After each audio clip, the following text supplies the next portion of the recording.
Olá, alunos. Mais uma vez estamos aqui no nosso projeto de extensão sobre a importância da filosofia no ensino fundamental.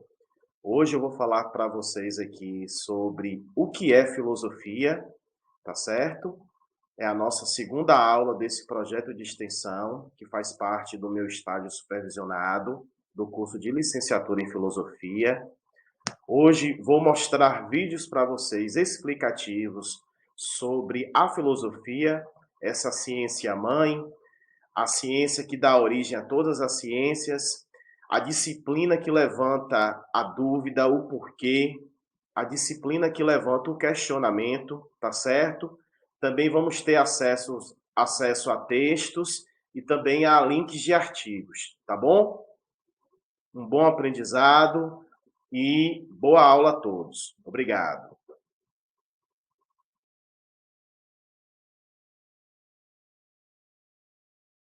Mas afinal, o que é mesmo filosofia? Enfim, eu sou Felício Molinari e esse é o A Filosofia Explica de hoje.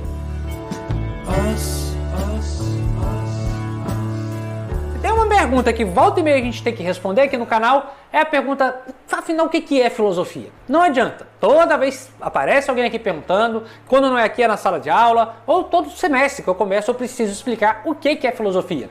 E é normal, porque talvez a pergunta o que é filosofia seja a pergunta filosófica por excelência. É impossível a gente responder o que é filosofia sem filosofar, sem pensar sobre isso.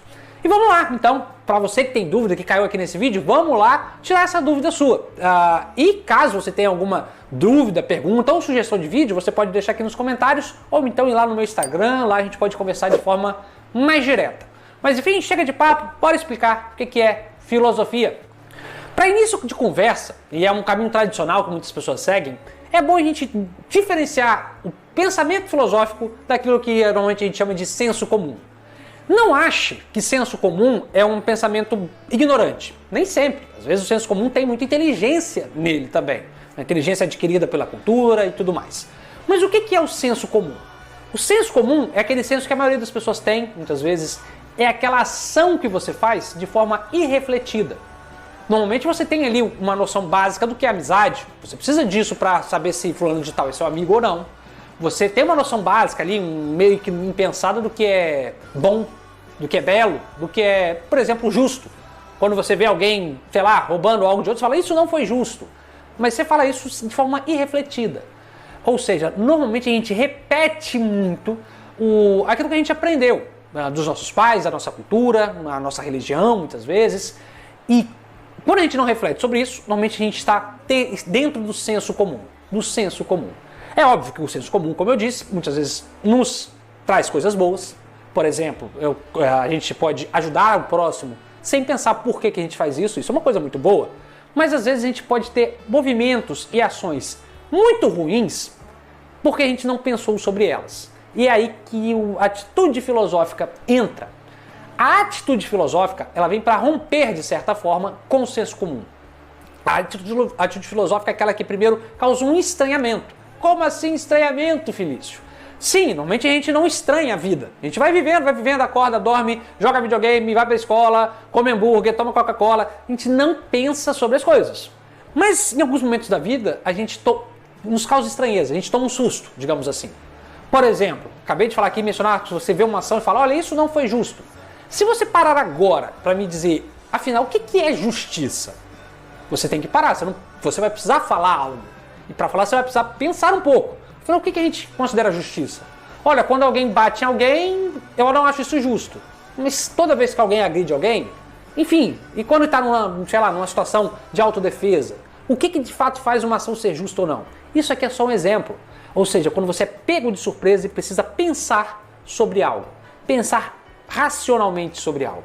Então a filosofia, ela é uma atitude, antes de tudo, uma atitude diante do senso comum. É aquela atitude que primeiro te causa um estranhamento, mas depois faz você pensar e refletir sobre a vida, sobre os valores, sobre você mesmo, sobre o conhecimento, enfim, sobre tudo o que você quiser. Tudo pode ser, na filosofia, questionado. Não existe dogma, não existe verdade inquestionável na filosofia.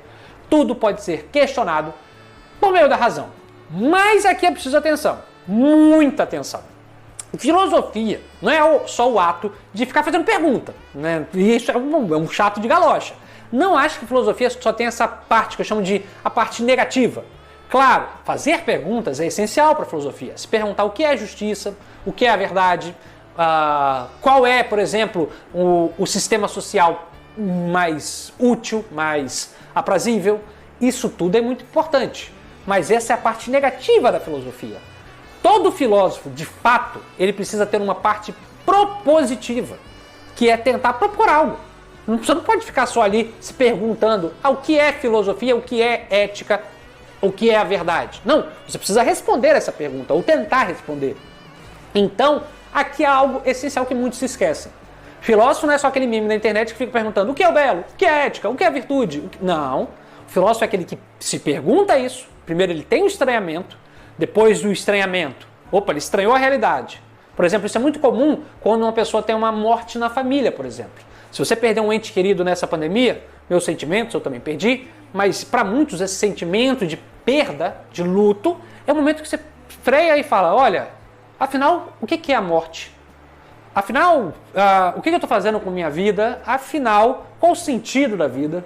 Afinal, será que eu estou tendo uma vida boa? São perguntas que você causa estranheza. Ou seja, um impacto na vida, às vezes você tem, às vezes não, mas esse estranhamento ele vem, e depois do estranhamento você vem esse questionamento, os questionamentos normais da vida, os questionamentos filosóficos, mas esse último passo é a resposta filosófica, é o que eu chamo de atitude positiva, a parte positiva da filosofia, que é tentar responder a essas perguntas de forma racional. Ou seja, Vinícius, então, até agora eu quero entender o que é filosofia mesmo, faz aí um resumo só para eu entender até aqui. Simples. Filosofia, para responder o que é isso, primeiro, antes de tudo, a gente precisa filosofar, precisa pensar racionalmente. Filosofia é aquilo que se difere do senso comum, ou seja, o senso comum normalmente é aquela ação, ou atitude, ou pensamento irrefletido. O que é refletido? Não pensado, não questionado. É aquele pensamento que ele não é ruim por si só, mas ele carrega muito da cultura. E o pensamento filosófico, diferente do senso comum, é aquele pensamento que é refletido, é pensado, ele se desloca do senso comum, ele sai do senso comum e pensa mais aprofundado, de forma mais aprofundada. Ele simplesmente não repete só o que a cultura fala, não é? Então ele é algo mais aprofundado. E muitas vezes por questionar o senso comum, é que muitos não gostam da filosofia ou acham a filosofia perigosa, né? Então é bom ter isso em mente, que a filosofia é criticada e rejeitada por muitos porque ela questiona de fato tudo que está dado, questiona o status quo, questiona o poder estabelecido muitas vezes. Mas, como eu disse, a filosofia tem uma parte negativa e uma parte positiva. A parte negativa é essa, né? Não que seja ruim. A negativa aqui é uma parte que eu digo de fazer questionamentos. A parte que você questiona a realidade. Mas há a parte positiva, que é você tentar responder esses questionamentos que você se fez, seja ele quais forem. Responder de forma, lembre-se, racional. Não vale aqui usar a fé. Não é que a fé seja ruim, mas a fé faz parte da religião. Aqui na filosofia, nossa base de trabalho, base de pensamento vão ser argumentos racionais, vai ser a racionalidade. E Felício, como é que é constituído o passo filosófico? Como é que eu sei que eu estou fazendo filosofia? Primeiro, é quando você tem, a gente pode aqui, para simplificar, dividir a filosofia em 3 momentos, que é esse estranhamento, quando a realidade te causa um certo incômodo, algum estranhamento, e desse estranhamento, desse incômodo, surgem perguntas de caráter filosófico, como qual é o sentido da vida, o que é a verdade, como o conhecimento é possível, podem as máquinas pensar, o que é ética? São questionamentos filosóficos, ou seja, o estranhamento é o primeiro passo, o questionamento, fazer essas perguntas é o segundo passo, e o último passo, o terceiro, é a resposta filosófica, é quando você tenta responder de forma racional a essas perguntas que você se propôs. Então, isso são os 3 momentos da filosofia. Mas afinal, Felício, então, resumindo isso aí, tem como dar uma resposta única para o que é filosofia? De forma alguma. Nós não temos como dar uma resposta sobre o que é filosofia, porque se tem uma coisa que é consensual é que os filósofos não concordam entre si. Então, para Platão a filosofia vai ser uma coisa, para Aristóteles outra, para Kant outra, para Nietzsche outra. Ou seja, não tem uma resposta única. Aliás, até tem. Se tem uma resposta única que você pode botar aí na sua prova se você tiver, o que é filosofia? A única resposta verdadeira é de que não há consenso sobre isso. Eu acho que quase todo filósofo aceita essa resposta de que não há consenso sobre o que é realmente filosofia. que nós temos, como eu tentei mostrar nesse vídeo, são aproximações, algo para a gente ter uma ideia geral, mas uma resposta única não tem mesmo. E dentro do que é filosofia, muitos perguntam, mas para que ela serve? Para que ela serve? Olha, a filosofia pode servir para muita coisa, para você pensar a sua vida, para você, muitas vezes, alguns acham que ela serve para você pensar melhor, para você viver uma vida melhor, para você questionar os seus valores, ver se eles realmente são bons para a sociedade e para você. Ou você pode adotar aqui uma linha de Aristóteles, que a filosofia simplesmente não serve para nada. Mas não serve para nada, assim como a arte não serve para nada, assim como o amor não serve para nada, porque só é realmente sublime aquilo que não tem serventia. Só algo que é realmente livre pode não servir a nada, né? A filosofia não serve a nada porque ela não é serva de ninguém, por isso mesmo ela é o único conhecimento livre, diria Aristóteles. Então o que nós temos desde a antiguidade é que a filosofia é de fato um conhecimento muito sublime, muitas vezes inútil, mas afinal, às vezes aquilo que realmente vale a pena na vida, seja aquilo que mais se desloque da utilidade cotidiana, seja aquilo que nos preencha de sentido, nos preencha de fato de uma vida plena. Mas é isso, espero que você tenha entendido pelo menos o básico aqui do que é filosofia. E se você gosta de filosofia e gostou desse vídeo, não se esqueça de se inscrever aqui no nosso canal, pois toda semana nós temos 2 vídeos para você. É isso, espero que você tenha gostado. Tchau, tchau, até a próxima.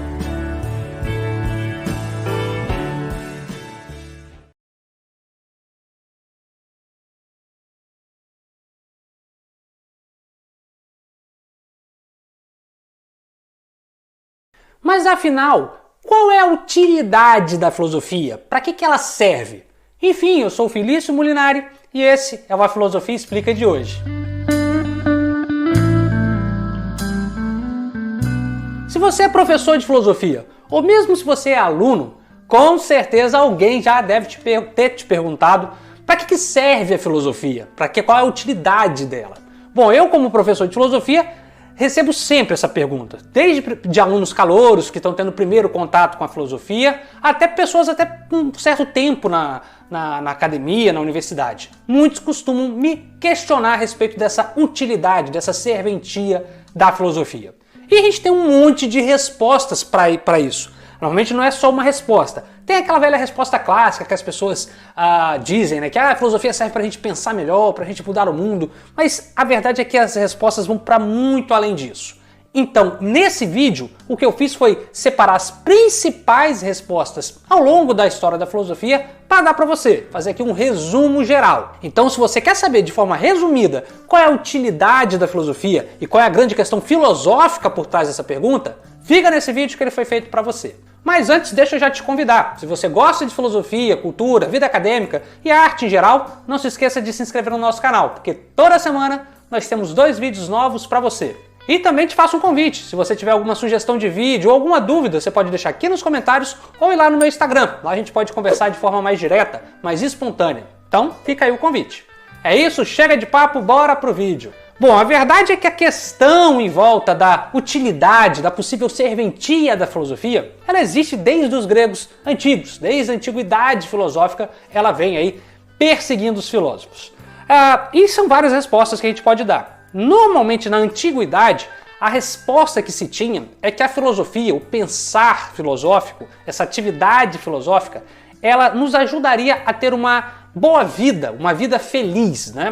Nos levaria à eudaimonia. A gente pode encontrar isso desde Sócrates, ali nos escritos de Platão, mas de forma mais evidente nos escritos estoicos e epicuristas. Enfim, então, até hoje a gente tem muitos escrevem essa coisa, né, que a filosofia nos ajuda a ter uma vida boa, a filosofia, a atividade de pensar, avaliar nossa vida, tal como Sócrates falava, né, uma vida que não foi analisada, não merece ser vivida. Enfim, o que ele quer aqui, essa frase quer dizer pra gente é que quando você analisa a sua vida, você tende a viver bem, a sofrer menos. Isso, inclusive, foi uma tendência nos últimos anos, nas últimas décadas, né, uma filosofia mais prática, né, esse retorno da filosofia, da utilidade da filosofia para uma vida boa. Mas enfim, para os antigos, a filosofia então, essa atividade do pensar nos ajudaria a refletir sobre nossa própria vida e sobre o mundo e assim sofrer menos, assim temer menos e assim sermos, obviamente, mais felizes. Inclusive vou deixar até alguns cards aqui sobre epicurismo e estoicismo bem aqui, se você tiver um pouco de curiosidade sobre isso, vale a pena dar uma olhada. Mas não são só os antigos que respondem essa questão. Os medievais achavam que a filosofia teria uma outra utilidade. Para os medievais, esse ato de pensar filosófico, ele não só nos ajudaria a ter uma vida boa, né, uma vida plena, mas também nos ajudaria a nos aproximarmos de Deus. Então, há para muitos filósofos medievais essa aproximação entre fé e razão. A razão seria muito diferente de que muitos acreditam que a razão nos separa de Deus, da fé, que a razão, por exemplo, isso é muito comum para algumas pessoas mais contemporâneas, né, para uma visão mais moderna de razão, achar que o estudo científico, o estudo racional nos afasta de Deus. Para muitos medievais, para muitos filósofos medievais, não era assim. A razão, essa racionalidade, a ratio, a atividade filosófica nos aproximaria de Deus. Então, a via racional seria uma via boa, a atividade filosófica seria uma atividade boa que nos aproximaria de Deus, logo nos faria ter uma boa vida, uma vida digna. Então, para os medievais, a atividade filosófica, então a serventia da filosofia, a utilidade da filosofia, seria nos aproximar de Deus. Essa seria a grande serventia. Mas é óbvio que, como eu já adiantei um pouquinho, para os modernos não vai ser muito assim. A gente tem uma revolução copernicana, né, como diz o Kant nos seus escritos, mas que vem desde o Descartes, essa revolução que eu vou me referir agora, que acha que a filosofia ela não tem que nos aproximar de Deus, ela não tem que nos fazer ter uma vida boa. Na modernidade ali, antes um pouquinho do iluminismo, mas já com o iluminismo, a filosofia muda o tom, ela muda a sua serventia, a sua utilidade para os filósofos. A utilidade básica para os filósofos modernos da filosofia vai ser fundamentar o pensamento científico, fundamentar um pensamento mais racional. Ou seja, para que a filosofia serve para os filósofos modernos em geral? Serve para fundamentar o método científico, qual método utilizar, qual é o fundamento do conhecimento, é a razão, é a experiência. Aí você vai ter os empiristas, os racionalistas, você vai ter a junção dos dois em Kant, né? Mas enfim, para toda pegada moderna, a utilidade da filosofia vai estar nessa revisão quase do pensamento científico. É claro que a gente vai ter vários escritos sobre ética, sobre política, mas todos tendo essa discussão científica como base. Mas isso passa-se a modernidade, isso muda um pouquinho na filosofia contemporânea. Marx, por exemplo, em seu escrito As 11 Teses sobre Feuerbach, diz que os filósofos pensaram muito sobre o mundo, refletiram muito sobre o mundo. Cabe a nós agora mudá-lo. Então é uma crítica à filosofia idealista hegeliana e também à filosofia contemplativa de forma geral, e ele indica ali uma atividade filosófica já na contemporaneidade, isso vale para o Marx e para vários teóricos marxistas. A filosofia vai ter esse caráter revolucionário.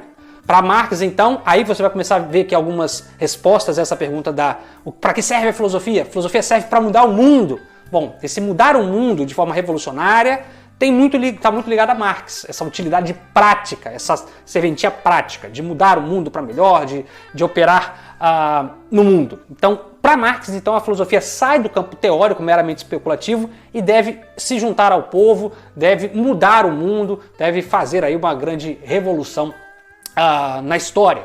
Então, para Marx, então, a gente já sai do campo meramente especulativo, de pensar a ciência, de se aproximar de Deus, de ter uma vida boa, e começa já aí a ter uma utilidade prática política, né? Nos servir para ter uma consciência de classe, para mudar o mundo, e isso vai, obviamente, repercutir em vários filósofos e teóricos contemporâneos, ligados ao movimento feminista, por exemplo, ao movimento negro, ao movimento de esquerda como um todo, essa utilidade da filosofia enquanto prática. Mas não é só Marx que existe na filosofia contemporânea, existem vários outros teóricos. Os filósofos analíticos, por exemplo, eles não vão ter essa toada aí do Marx, não. Para os filósofos analíticos, a filosofia ela vai continuar naquela pegada moderna. E vai ter a grande utilidade da filosofia, então, para os analíticos, vai ser fazer uma, entre aspas, revisão da linguagem, né? Uma análise estrutural da linguagem, ver como a linguagem funciona. E isso vai ser muito útil, por exemplo, para a ciência. Wittgenstein, por exemplo, talvez o maior filósofo analítico, ou um dos maiores com certeza, diz que há muita confusão conceitual na ciência. Por exemplo, muitos problemas que parecem ser científicos, na verdade são problemas de linguagem. Então, para Wittgenstein, a filosofia teria essa serventia de nos ajudar a desfazer nós conceituais, confusões conceituais que tem cara de problema de um problema científico, experimental, mas na verdade é só um problema conceitual, não é nenhum problema, na verdade. Mas também não são só os filósofos analíticos, nós temos também os filósofos, para além dos analíticos e para além dos marxistas, nós temos os filósofos liberais, ou os comunitaristas também, que acham que a filosofia aqui não tem que nos ajudar a fazer uma revolução, a operar uma consciência de classe, nem mesmo revisar a ciência somente. Para os liberais, para muitos liberais e para muitos comunitaristas, um papel essencial, uma utilidade essencial da filosofia vai ser fundamentar nossas instituições. Felício, agora eu não entendi.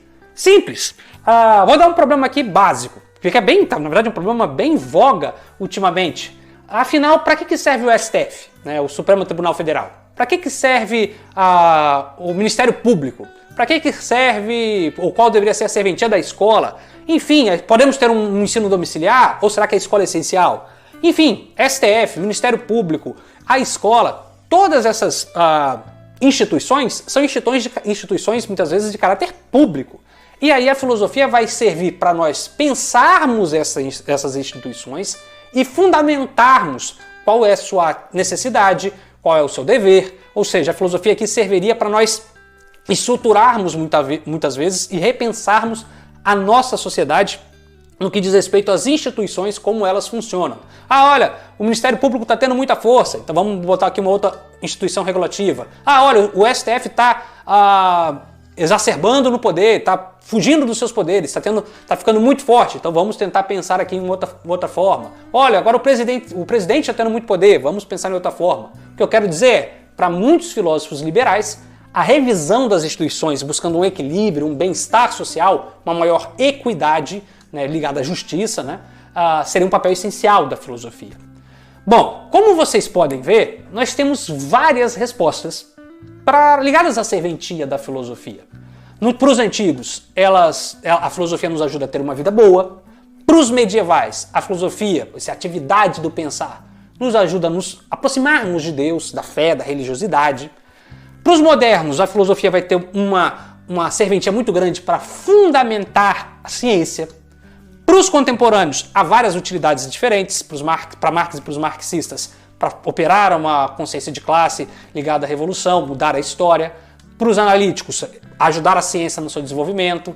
Para os comunitaristas e para os liberais, fundar as instituições, analisar as instituições.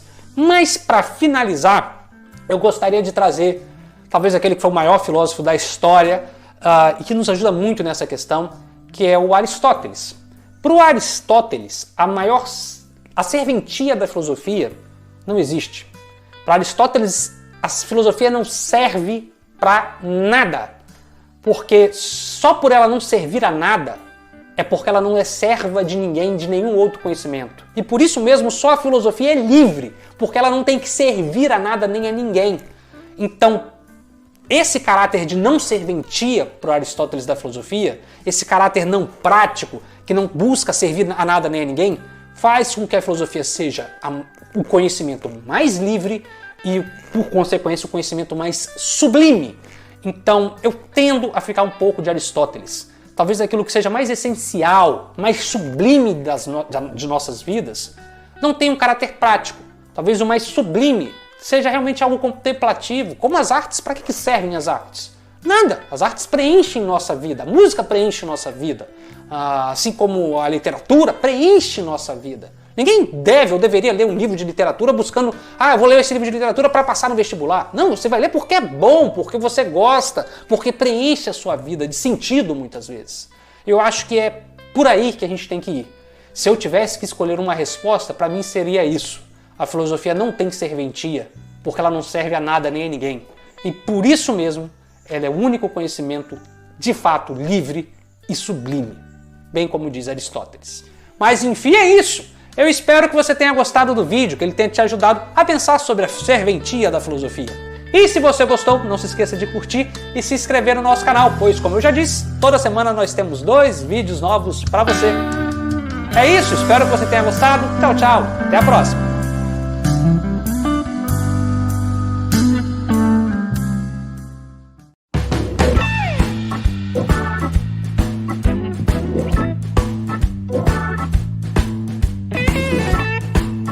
Bye.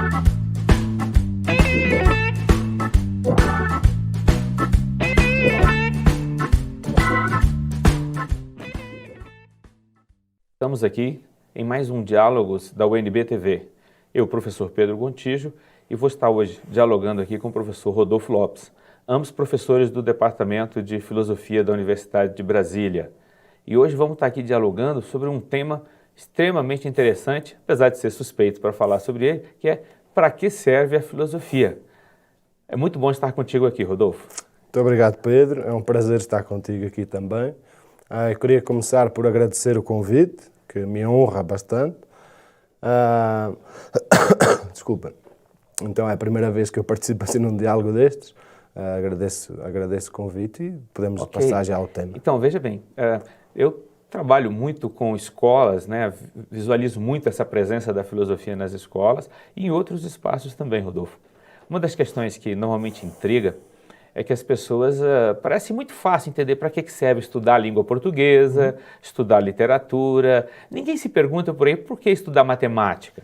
Mas é quase que um lugar comum a gente encontrar nas escolas, em outros lugares, quando conto para a família, inclusive, que eu pesquiso filosofia, que dou aula de filosofia, essa pergunta, mas para que serve a filosofia? Como é que você podia começar dialogando com a gente sobre esse tema? Bom, antes de perguntar para que é que serve, a gente devia tentar, pelo menos, aproximar uma definição, porque definição objetiva e universalmente válida não existe, não é? Sim. A filosofia foi sendo entendida de várias maneiras ao longo da história, mas eu creio que, de uma maneira simplificada, mas não errada, ela pode ser reconduzida a dois paradigmas fundadores.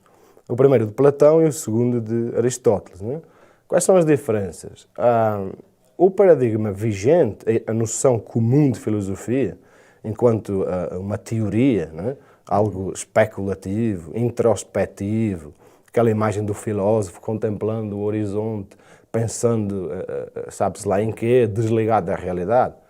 Essa concepção, de facto, radica em Aristóteles, que propõe a filosofia enquanto uma ciência total, que no limite vai parar uma abstração do real, uma teoria, um corpo teórico. Interessante você falar isso, porque se essa visão nasce lá com Aristóteles, mas nós percebemos que mesmo hoje na academia é muito essa imagem que é passada, né? Na universidade, de modo geral, como se a filosofia fosse uma atividade, então a gente costuma, inclusive, muitas vezes dizer como uma atividade racional, né? Então, como um processo de abstração.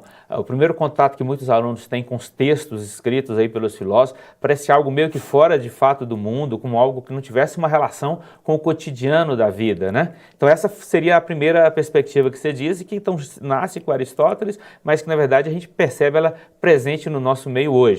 E a segunda? Exatamente. Então, a segunda é a platônica, obviamente, o paradigma de Platão, que, embora tenha em conta uma certa teorização, ela centraliza, esta visão, centraliza uma prática. Então, ele coloca no centro da atividade filosófica um modo de vida, uma maneira de agir. Uma maneira de agir fundamentada numa maneira de pensar, obviamente. Mas então, o pensar serve para ter uma tradução na prática. Não é um pensar fechado numa sala, no meio de livros, por assim dizer. Não se esgota nessa dimensão teórica. Pelo contrário, a finalidade é prática. Mas que relação, quando você diz isso, quer dizer, me vem a pergunta sobre a própria discussão etimológica do nascimento, né, da filosofia, esse amor pela sabedoria. Se a gente vai pegar, talvez não só Platão, mas em outros filósofos da antiguidade, outros grupos de filósofos da antiguidade, a gente poderia ver que predominava mais o que na antiguidade, talvez? Mais essa perspectiva aristotélica ou mais essa perspectiva platônica? E que relação até a gente poderia estar fazendo isso com esse nascimento etimológico da palavra filosofia? Bom, maioritariamente a filosofia antiga é um modo de vida, não é uma teoria. O Pierre Hadot explica isso muito bem, o livro até está traduzido para português, o que é a filosofia antiga, e ele quase consegue colocar nesse esquema, nesse modelo de leitura, filosofia é um modo de vida, quase todos os pensadores, menos Aristóteles, não é? Aristóteles não entra nessa categoria. Então, depois de Aristóteles, os seguidores de Aristóteles, incluem a Idade Média e enfim, alguns algumas retomadas mais recentes, centralizam essa parte teórica. Mas até Aristóteles, a maioria dos pensadores, chamados filósofos, pensavam tendo em conta uma prática. A própria origem da palavra, a filosofia, o amante da sabedoria, creio que deixa essa ideia. Então, a relação com o conhecimento para um platónico é uma relação que pode ser pensada nos termos de uma relação amorosa. É algo que nunca está terminado, não é? Quando alguém ama outra pessoa, essa pessoa nunca está perfeitamente dominada, nunca está perfeitamente controlada. Há sempre uma margem nessa pessoa que nos escapa e por isso a gente ama essa pessoa. É um desafio, é uma possessão. A relação com o saber é exatamente a mesma. Eu ia justamente perguntar isso, porque a gente, em geral, faz uma distinção, pelo menos mais no senso comum, mas não só, também na academia, muitas vezes se faz essa distinção, meio que, digamos assim, coisas da vida, como sentimentos, e essa coisa do saber. Na verdade, a gente pode dizer que muitas vezes, na própria história da filosofia, se a gente pega talvez um paradigma positivista e outros, vai tentar fazer o saber o mais desvinculado, talvez, da vida, porque é esse saber o mais exato e mais desvinculado de qualquer subjetividade, que vai ser um saber verdadeiro. Isso, só que é uma pretensão de verdade que, infelizmente, a gente não consegue confirmar. A própria noção de verdade, aristotélica, é uma noção de verdade que se resume à adequação, não é? Então, o que eu digo é verdadeiro se estiver adequado com a realidade. Platão procurava outro tipo de verdade. Procurava também a verosimilhança. O projeto era bem mais amplo. Não se tratava de dominar um objeto, conhecendo o objeto, mas sim de tentar aproximar-se o máximo disso que seja a verdade com V maiúsculo, mas sabendo que nunca vai chegar lá a essa verdade. Platão diz muitas vezes ao longo dos diálogos, a verdade é para os deuses. Para os homens fica a filosofia. Não tem sábios entre os homens, só tem filósofos, só tem amantes da sabedoria. Não é? Ninguém é perfeitamente sábio. E se a gente fosse tentar pensar, então, quando você coloca essas questões e você, inclusive, resgata, né, todo o trabalho de pesquisa do Pierre Hadot, e é muito interessante assim, perceber, então, quer dizer, a pessoa se engajava em determinado grupo, não tanto por determinadas ideias, mas por toda uma composição de um modo de vida, de uma experiência de vida, cujas ideias buscavam justificar, buscavam produzir sentido, né, um sentido discursivo sobre, inclusive, essas práticas, essa forma de vida. Exatamente. Bom, mas aí a filosofia sofre todas essas transformações ao longo do tempo e nós chegamos hoje em dia. O que poderíamos pensar hoje assim? Bom, o estudante que está no ensino médio e que se interessa pela filosofia, o jovem que vem para a universidade fazer filosofia, quer dizer, onde é que poderia estar uma outra relação com a filosofia hoje, se de repente ela tivesse mais uma perspectiva de filosofia como modo de vida do que somente como especulação racional? Isso. Então, hoje acho que faz perfeitamente sentido, sobretudo nas democracias ocidentais, os jovens cultivarem a atividade filosófica neste paradigma platónico, infelizmente marginalizado, que assenta no princípio básico. O cidadão, o sujeito, tem que conhecer, tem que estudar, tem que ler livros, etc. Mas todo esse estudo, todas essas ideias, todos esses conteúdos que a pessoa aprende, têm que ser postos ao serviço de uma prática. Então, aquilo que eu faço no meu dia-a-dia tem que ser fundamentado pelo que eu estudo. Então, se eu vou tomar uma determinada decisão que pode afetar outras pessoas, pode causar mal a outras pessoas, eu tenho que, a partir daquilo que eu sei, a partir do que eu aprendi, eu tenho que ponderar, eu tenho que me colocar constantemente ao exame, à crítica. Aquela frase atribuída a Sócrates, não é? Conhece-te a ti mesmo, supostamente estaria lá no oráculo de Delfos. Essa frase não quer dizer conhece-te a ti mesmo de uma maneira budista, por assim dizer. Ou seja, olha para dentro de ti mesmo e tenta anular a realidade que está à tua volta. Pelo contrário, conhece-te a ti mesmo para te examinares a ti mesmo constantemente para que a tua ação seja o melhor possível. Não é? Mas se a gente vai nessa perspectiva que você está apresentando, é muito interessante, mas me parece quase como se a gente estivesse, eu não sei, posso estar enganado, mas reduzindo a filosofia a uma ética? Bom, Na verdade, quem disse isso, e eu concordo inteiramente, foi o Emmanuel Levinas, disse que todo o platonismo, na sua raiz, é uma ética. Com certeza que é uma ética, eu concordo. Mas não é uma ética, lá está, no sentido aristotélico, enquanto um conjunto de prescrições, como se fosse um manual, através do qual uma pessoa pode considerar uma ação boa ou uma ação má. Não tem prescrição. Tem sim a capacidade crítica como se fosse algo que está constantemente ligado, não é? Constantemente conectado e constantemente avaliando tanto as minhas ações, as minhas conceções, as minhas opiniões, os meus preconceitos. Eu próprio estou em causa sempre perante mim mesmo e assim, a partir daí, pôr em causa todas as outras coisas, criticar todas as outras coisas.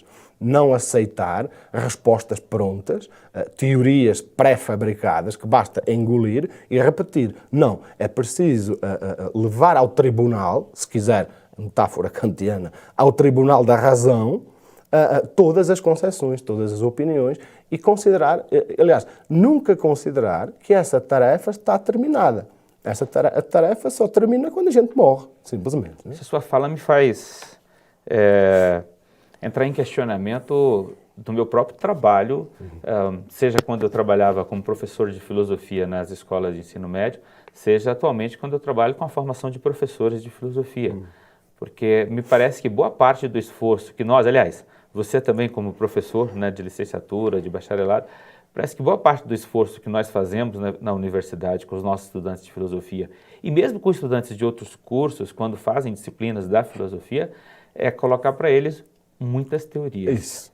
E talvez devêssemos fazer um questionamento se antes dessas teorias, ou se paralelo, ou se no meio, ou interagindo com as teorias, a gente não precisasse também colocar para eles quais são as perguntas que eles fazem, quais são as questões que eles têm a partir do seu cotidiano, desde seu lugar de vida, desde a sua cultura, desde a sua família, desde a sua religião, porque na verdade então ali tem todo um pensamento subjacente, presente naquilo que é a produção de sentido de vida deles, mas normalmente não é isso que a gente assiste, né? Normalmente a gente está muito mais nos espaços de educação formal, muito mais, então, propondo um conjunto de teorias do que fazer ele tomar contato com aquilo que são os sentidos da própria existência dele. Com certeza, porque, repito, o nosso ensino, a nossa maneira de entender o que é a educação continua sendo demasiado aristotélica.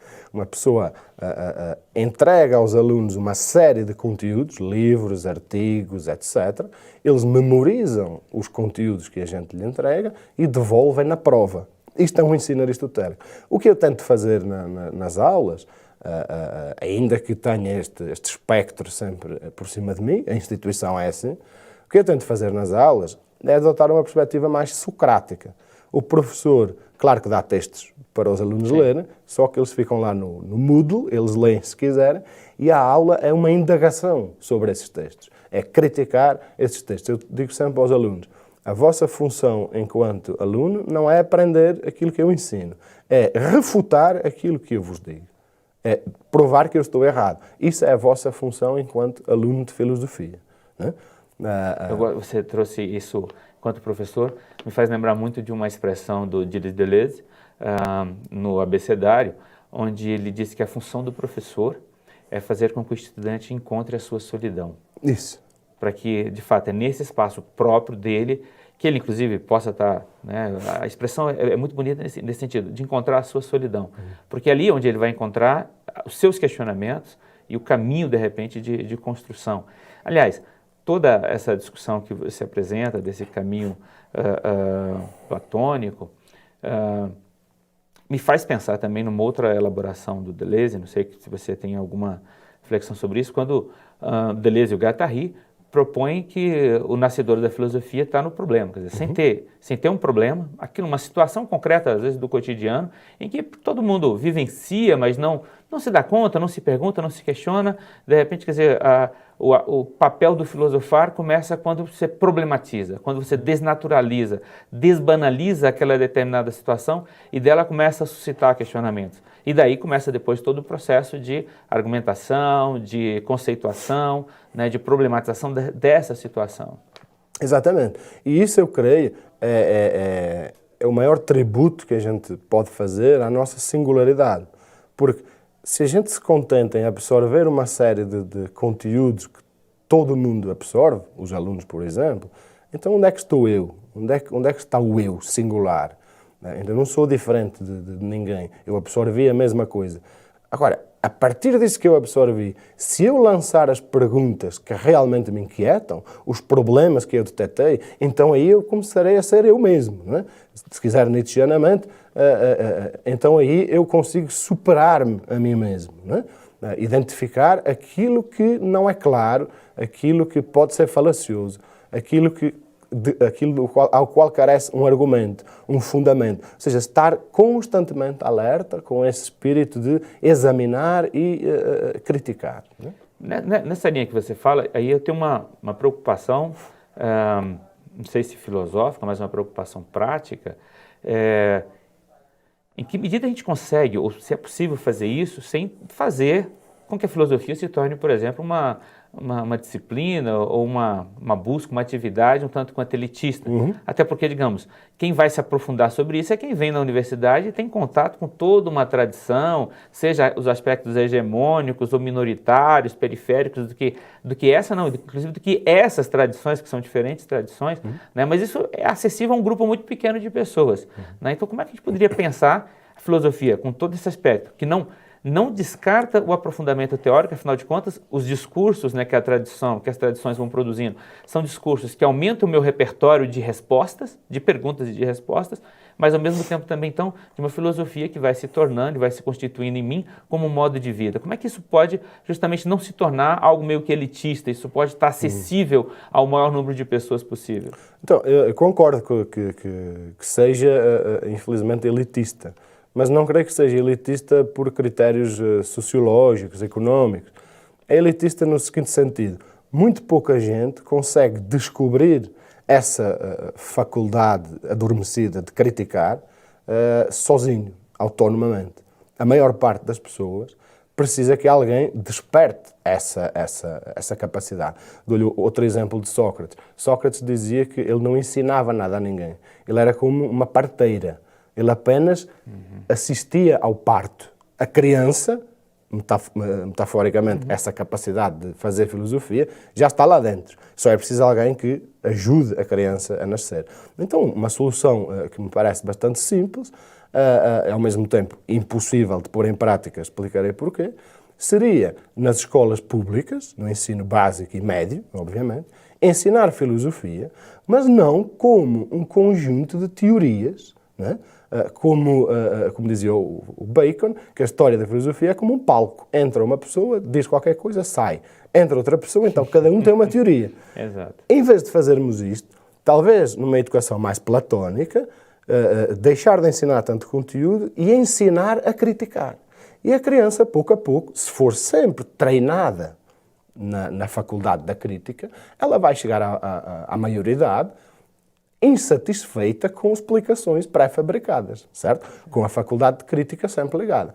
Agora imagine, pergunte, por isso é que é uma impossibilidade prática pelo menos, não é uma impossibilidade lógica, qual é que seria o regime político, qual é que seria o governo que estaria interessado em que a maioria dos cidadãos tivesse capacidade crítica. Ora, que eu saiba, nenhum governo vai fazer isso, porque aí não tinha como manipular tão facilmente essa maioria, não é? Verdade. Então, na raiz é um problema político. Tem razão. Nós estamos já finalizando esse nosso diálogo, mas ficando com gosto assim de quero mais. Como é que você poderia sintetizar bem rapidamente, então, para professores, para aqueles que de repente estão ajudando outros que estão se iniciando na filosofia, o que seria uma indicação então inicial, enquanto postura, para que a pessoa possa ajudar o outro, né, a ver sentido no estudo, na aprendizagem da filosofia?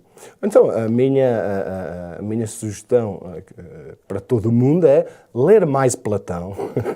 Faz muito bem a essa faculdade de crítica. O próprio texto platónico é uma encenação desse nascimento do filosofar. Uma pessoa lendo um diálogo, é uma conversa, não é um tratado. Uma pessoa vê em ato, como se se tivesse sido encenada essa capacidade de pôr tudo em causa. Aos professores, evidentemente, aconselho a ensinar mais Platão e menos manuais sobre Platão, porque os manuais sobre Platão vão fazer exatamente o mesmo que a tal tradição mais escolástica faz, não é? Professor Rodolfo, então muito obrigado aí por esse momento de diálogo nosso, que a gente possa repetir mais e aí com isso ajudar a filosofia, né, a encontrar mais sentido ainda na vida das pessoas. Obrigado, Pedro. Eu que agradeço o convite, foi um prazer, foi uma honra estar aqui e espero mesmo que a gente, enquanto professor e enquanto comunicador, consiga, de facto, despertar nas pessoas essa faculdade que elas já têm para levantar perguntas e para não aceitar respostas tão facilmente. Obrigado. Ok, muito bem. Encerramos então mais um Diálogos na UNB TV.